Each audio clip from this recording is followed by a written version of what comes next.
partir daquele momento, Deus estaria presente, mas Adão deveria cuidar do jardim da esposa, Eva deveria ser para Adão uma ajudadora, e juntos eles deveriam construir a própria vida. Quando a gente casa, a gente precisa entender pelo menos 3 verdades importantes. A primeira que eu vejo nesse texto é que o casamento demanda estrutura. Primeiro Deus organizou o Éden, depois ele disse, agora Adão já está com a vidinha armada, eu vou arranjar uma esposa para ele. Segundo, o casamento requer autonomia. E terceiro, o casamento exige cumplicidade. Muitas vezes as pessoas se casam sem entender o quanto criar uma família exige esforço. Nem sempre elas estão preparadas para enfrentar os espinhos que vêm com o casamento. Quando nós somos solteiros, tudo parece muito fácil. Na casa dos nossos pais, a geladeira está sempre cheia. É só abrir e pegar o que você quer. Na casa dos nossos pais, o papel higiênico nunca acaba. Ele sempre aparece no bolo, automaticamente. A roupa está sempre limpa. A internet funciona automaticamente. A água e a energia estão sempre disponíveis. Mas aí, os solteiros se apaixonam e decidem se casar. Na maior parte das vezes, os pais fazem um grande esforço para organizar a cerimônia, às vezes até para montar a casinha dos filhos. Os pais oferecem o melhor que eles têm, tanto para o noivo quanto para a noiva. E os noivos, às vezes, não se preocupam, principalmente financeiramente, com quase nada. E nesse sentido, a cerimônia de casamento, o ritual pelo qual nós passamos, é muito importante pela simbologia que ele traz. Nós estamos vivendo um tempo em que as pessoas negligenciam os rituais e por isso elas não sabem mais os significados daquilo que elas estão fazendo ou vivendo. A maioria dos jovens não quer se casar. Quando está com alguém, prefere as relações informais. A gente vai morar junto, porque se não der certo é mais fácil separar. Quando casa, às vezes vai só para o cartório e dispensa a cerimônia na igreja. Eu tenho visto algumas cerimônias e tem brincadeiras impertinentes, porque o casamento não é uma coisa para ser piada. O casamento é uma das decisões mais sérias que alguém pode tomar, com repercussões irreversíveis no mundo espiritual. Então eu não posso fazer uma cerimônia de casamento, entregar uma plaquinha a uma criança escrito, direcionada ao noivo: corre que ela ainda venha, que ela venha aí, ou corre que ainda dá tempo. Casamento não é piada. Quem faz piada com os mandamentos do Senhor é o diabo e não os filhos dele. E a gente não pode permitir que essa cultura entre na nossa igreja. Se você está aqui e não é casado, eu já começo aconselhando: se case, porque esse é o mandamento do Senhor. Se você já é casado, porque tem gente que fica assim, fala para a mulher, principalmente os homens, né? Tem mais: isso não importa. O que importa é viver junto. Importa sim, porque é uma aliança jurídica, é uma aliança espiritual. Quando você diz não no casamento, mesmo dizendo sim para uma pessoa, na verdade, no fundo, você está dizendo: a qualquer momento Você não está dando a essa pessoa a segurança de que ela precisa, de que você quer realmente partilhar com ela absolutamente tudo: sua vida, seu trabalho, suas alegrias, suas tristezas, o seu dinheiro, o seu patrimônio, os seus filhos. Deus é um Deus de cerimônias. Deus é um Deus de rituais. E a gente precisa estar preparado para assumir tudo isso com responsabilidade. Quando a gente decide se casar e entra na igreja, existe algo bem simbólico. A mãe entra com o noivo, não é assim? Mas a mãe deixa o noivo no altar. O pai entra com a noiva, mas ali ele entrega a filha ao noivo. E no final, a noiva não sai com o pai e o noivo não sai com a mãe.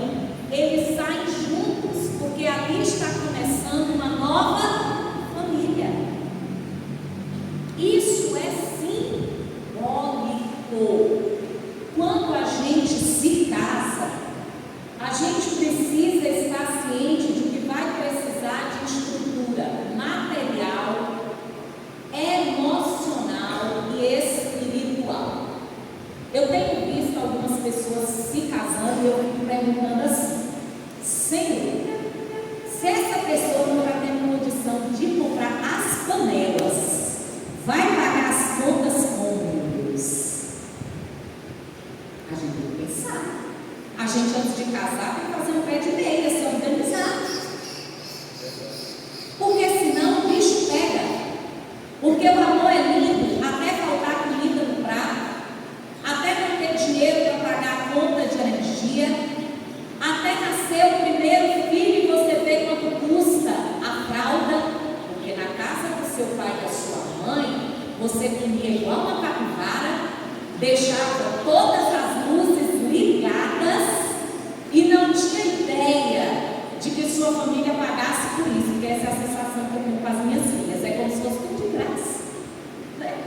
É assim.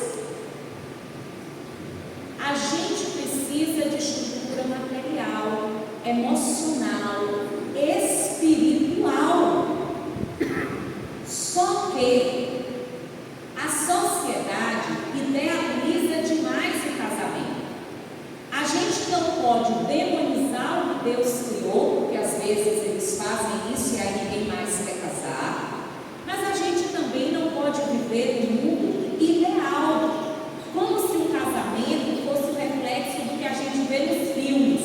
Eu logo imagino aquela mulher bem bonita, com a camisola de seda, caminhando na cozinha para coar o café, o sol batendo no cabelo dela assim, ó, cintilando. O marido acorda, sente o cheirinho de café, dá um beijo no cangote dela. Gente, que coisa! Aí você assiste aquilo quando é solteiro e diz: meu Deus, eu quero casar. Aí quando casa, a mulher acorda descabelada, com a touca de cetim no cabelo. Não é assim? De vez em quando eu durmo com uma touca de meia calça, eu durmo, acorda com umas máscaras na cara, entendeu?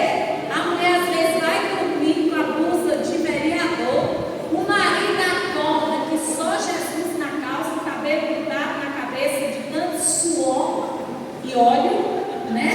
São cenas do dia a dia, mas a gente achou que ia viver aquela cena de filme. Nas novelas, os casais estão sempre apaixonados, fazem viagens de férias magníficas, aí você diz: meu Deus, eu quero essas férias. Quando você entra no carro, a vida já começa. Um liga o ar-condicionado, outro desliga. Um abre o vidro, outro diz: fecha o vidro. Um quer ultrapassar, outro diz: vai com calma. Um está pedindo comida, o outro está pedindo: pelo amor de Deus, para de pedir, que eu vim para descansar. Atrás, as crianças já começaram a brigar: devolve meu celular, traz meu tablet. Mãe pegou meu pote, mãe derramou a caixa de suco. Isso era a mãe.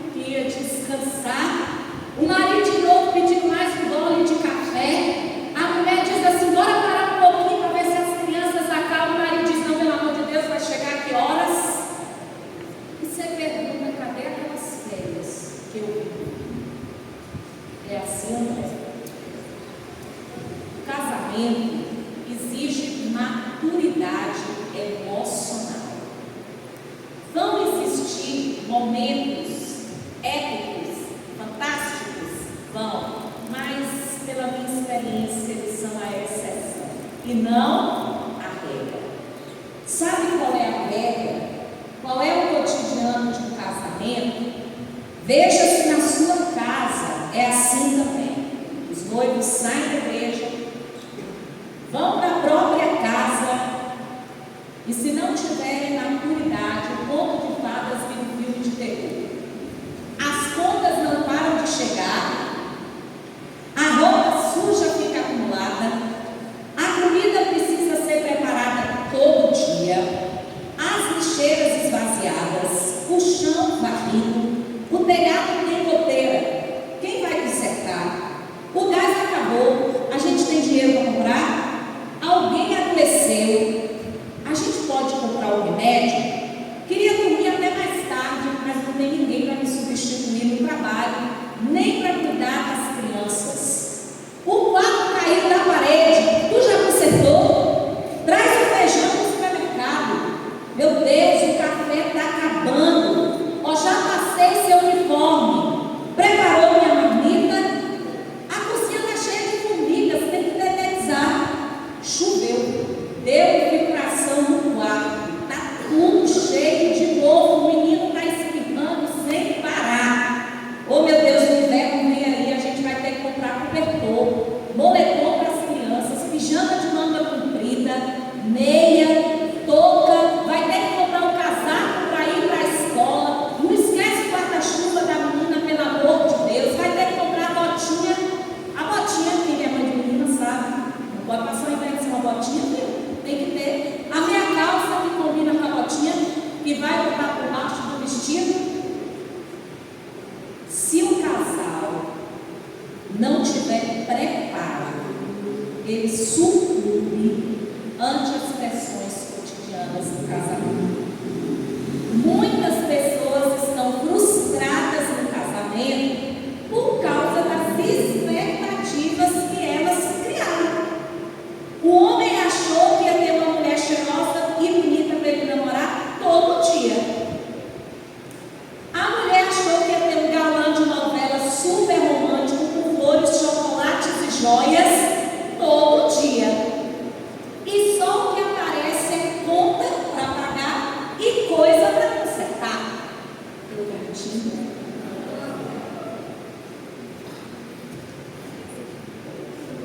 Casamento não é só amor. Casamento não é uma cena romântica, estática de novela. Casamento é responsabilidade. E cada vez mais as pessoas estão se eximindo de suas responsabilidades e buscando apenas prazeres. É muito comum eu ouvir as pessoas dizendo que estão se separando para serem felizes. Segundo o último censo, que é de 2022, ocorreram no Brasil 970 mil casamentos naquele ano. Por outro lado, foram 420 mil divórcios. Isso quer dizer que quase metade dos casamentos termina em divórcio. E cerca de metade dos que terminam em divórcio acabam em aproximadamente 10 anos. Então, os mais jovens estão mais vulneráveis a se divorciar, porque provavelmente faltou preparo. Ou preparo financeiro, ou preparo emocional, ou preparo o quê? Espiritual. O casamento requer estrutura. O casamento gera despesa. O casamento gera trabalho. O casamento requer investimento de tempo e muita dedicação. O próprio Paulo, inclusive, nos advertiu dizendo que, se possível, permanecêssemos solteiros. Porque o casamento não é uma coisa o quê? Fácil. Só que, ao mesmo tempo, se eu perguntar aqui quem é que quer morrer sozinho, eu acho que ninguém vai levantar a mão. Porque nós temos uma necessidade de nos relacionar com outra pessoa. É natural do ser humano. Então, se a gente quer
Primeiro, Deus nos deu uma ordem: multiplicai-vos.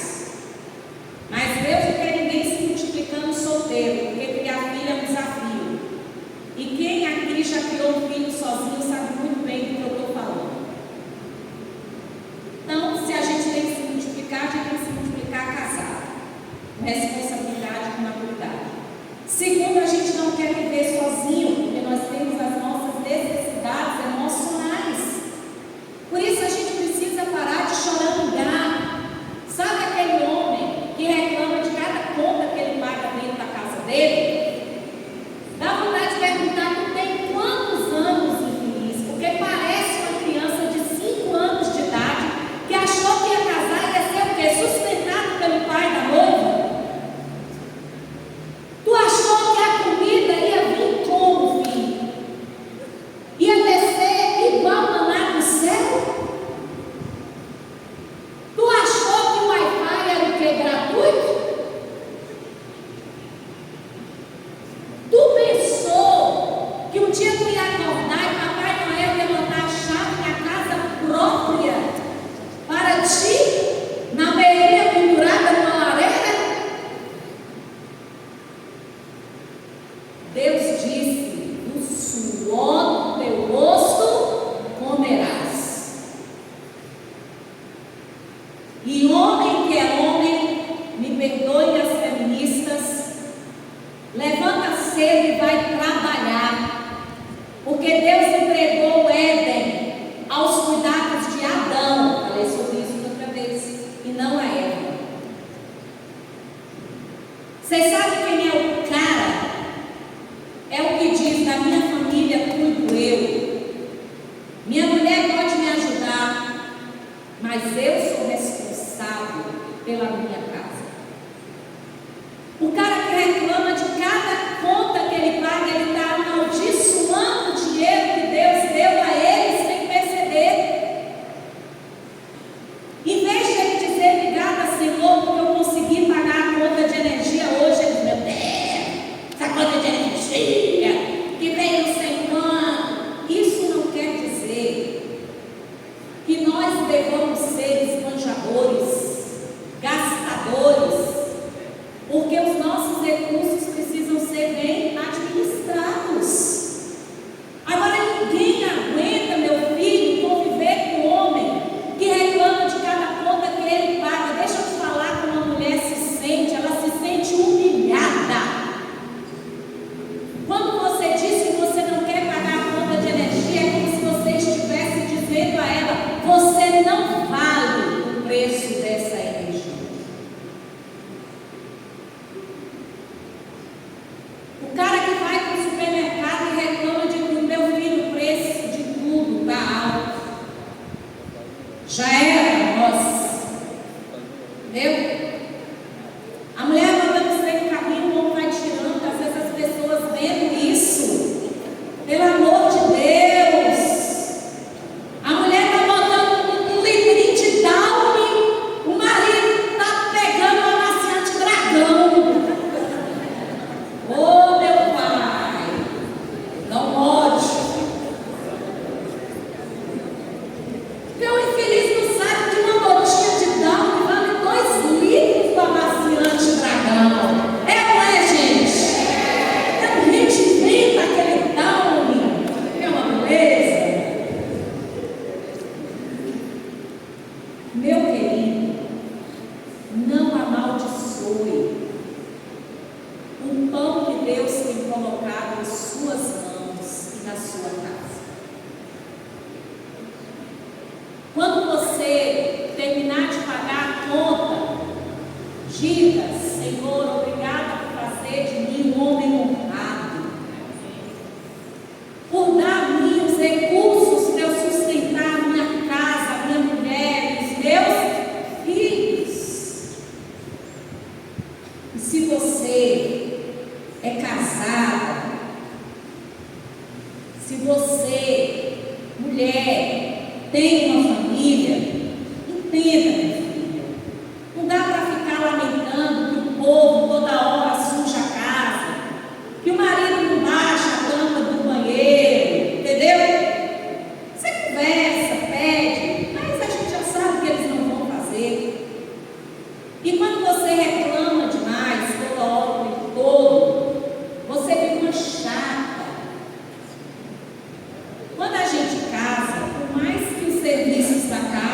sejam partilhados, uma ajuda, outra ajuda, um vai limpando uma coisa, o outro limpa, tudo bem, mas a gente sabe que a responsabilidade maior ainda é de quem?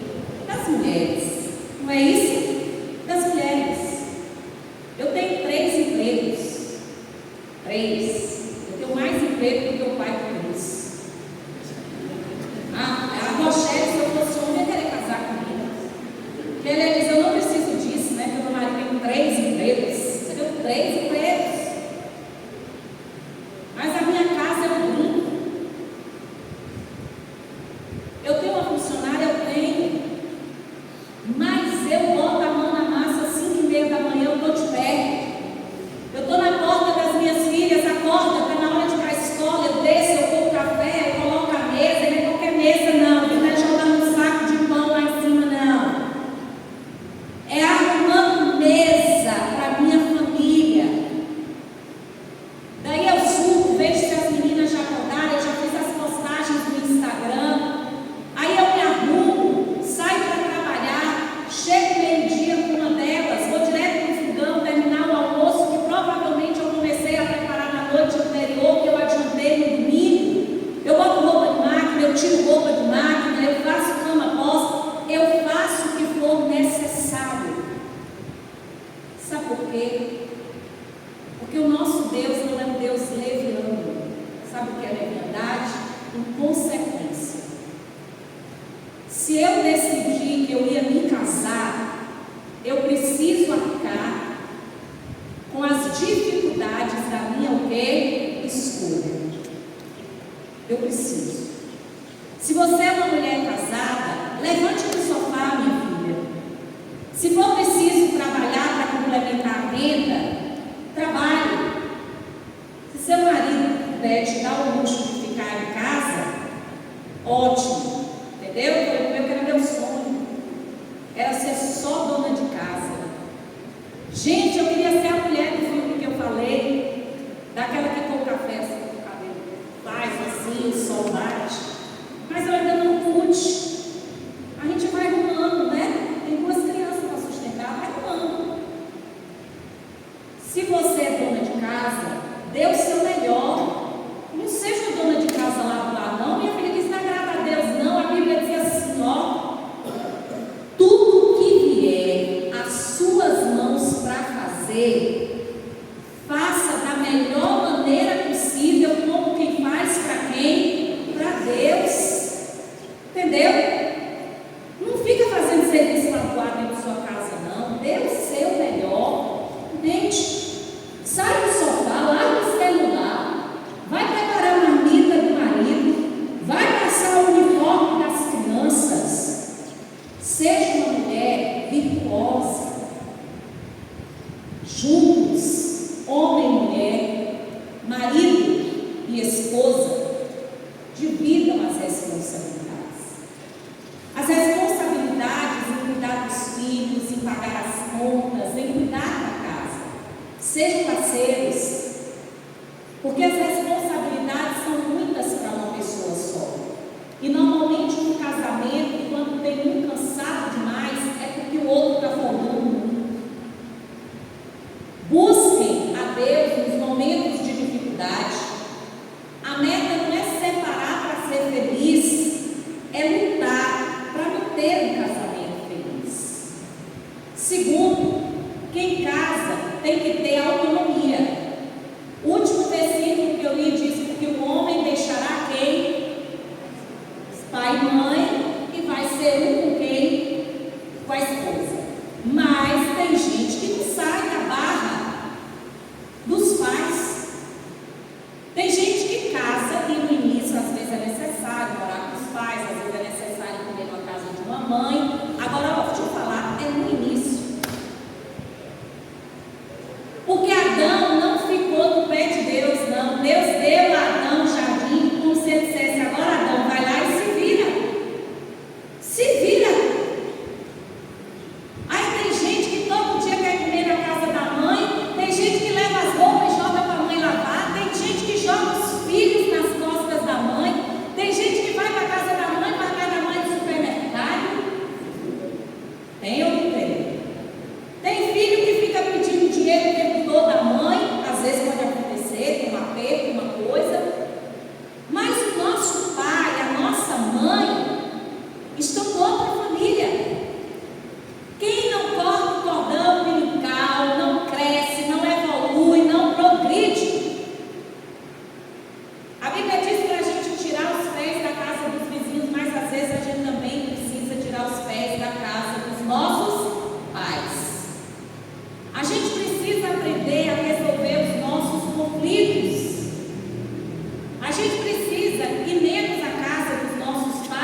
ganhar autonomia. Deus disse a Adão e Eva: o jardim é de vocês, cuidem dele, o casamento é de vocês, deem os nomes que vocês quiserem aos animais, organizem o Éden. Quem casa, quer casa, casou, se puder, vai embora, arruma as malas, aprenda a se virar. A Bíblia diz que o cordão de 3 dobras não se rompe facilmente. Esposo, esposa e Deus, não cabe mais ninguém nessa relação. Vou dizer de novo: quem não sai da casa de origem não cresce, não amadurece, não progride. Sabe frases do tipo: ah, vou contar isso para sua mãe. Ou lá vai o filho falar para a dona Florinda: ah, vou contar para o seu pai o que você fez. E tu não é homem para resolver o problema dentro da tua casa, não é? Ai, gente, não. Quando você ouve isso, já pensou se eu ouvir isso de um homem? Vou contar para o seu pai o que você fez. Tu tem quantos anos? Assuma os B.O.s da sua casa. Você é o chefe da sua casa, não é o pai da sua mulher, não é o pai do seu marido. Se resolvam. Só saiam para pedir ajuda se isso realmente for o quê? Necessário, porque às vezes transborda, às vezes transcende.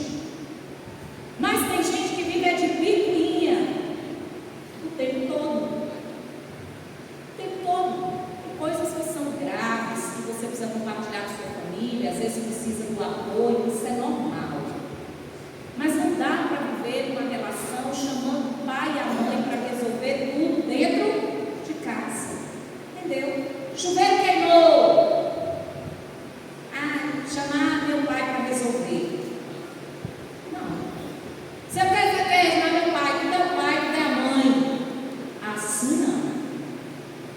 Vocês agora são uma nova família. E a família que você constituiu é a sua prioridade. Então, corte o cordão umbilical. 3. Cumplicidade. Você e seu parceiro devem ser leais e fiéis mutuamente.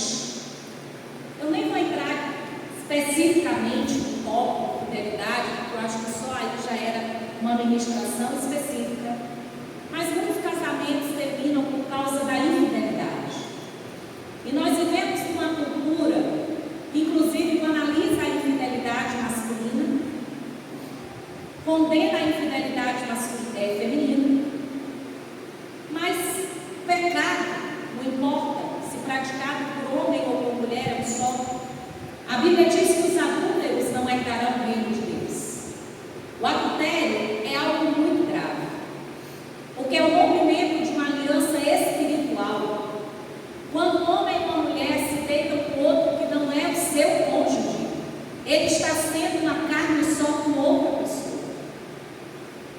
A ciência descobriu, gente, não sei se eu falei isso aqui da última vez que eu estive, que uma mulher carrega pedaços do DNA dos homens com quem ela dormiu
eu te ajudo, eu estou com você, a gente é parceiro, vamos tomar as decisões juntos, porque às vezes a mulher toma decisões sozinha, o homem toma decisões sozinho, gente, o patrimônio é só, entende? Um tem que ouvir o outro, o marido precisa ouvir a esposa. Deixa eu te falar uma coisa: mulher tem algo que o homem não tem.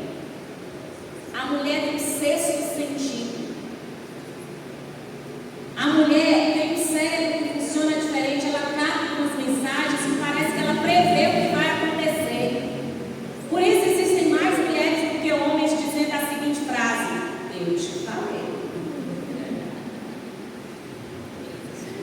Se os maridos ouvissem mais as esposas, né, evitariam alguns problemas.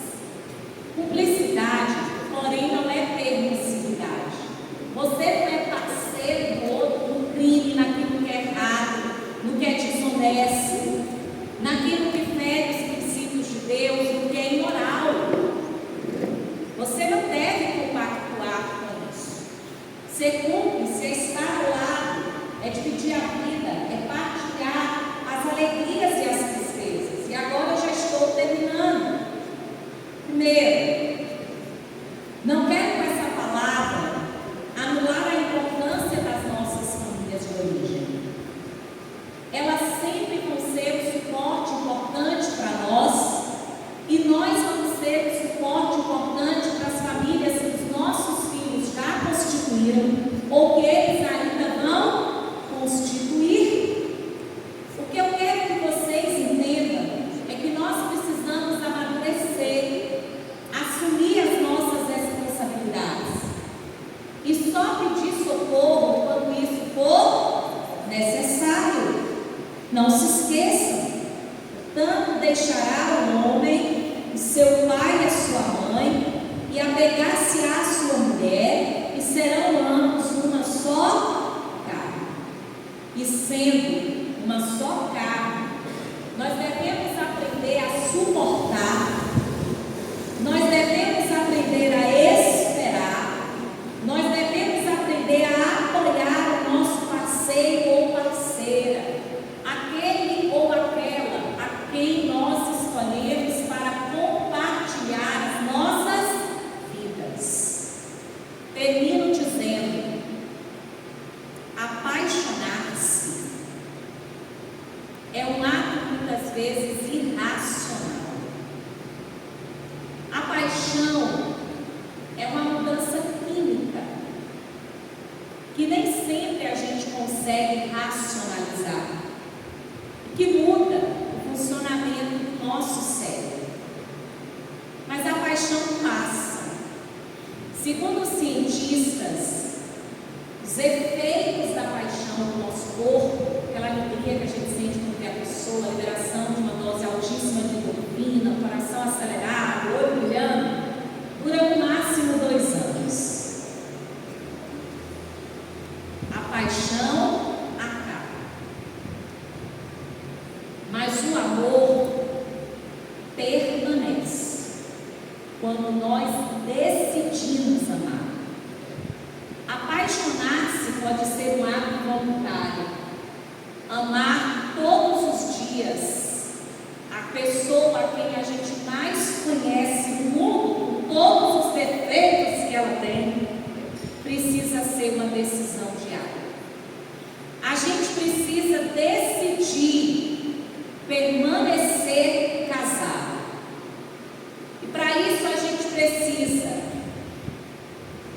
de um coração disposto a perdoar, e a gente precisa de um coração disposto a mudar. Porque quem pede perdão muitas vezes e não muda, não está arrependido, quer apenas absolução. E aquele também que não dá o direito de um outro mudar, não dá a oportunidade por meio do perdão, pode também perder a oportunidade de ser feliz.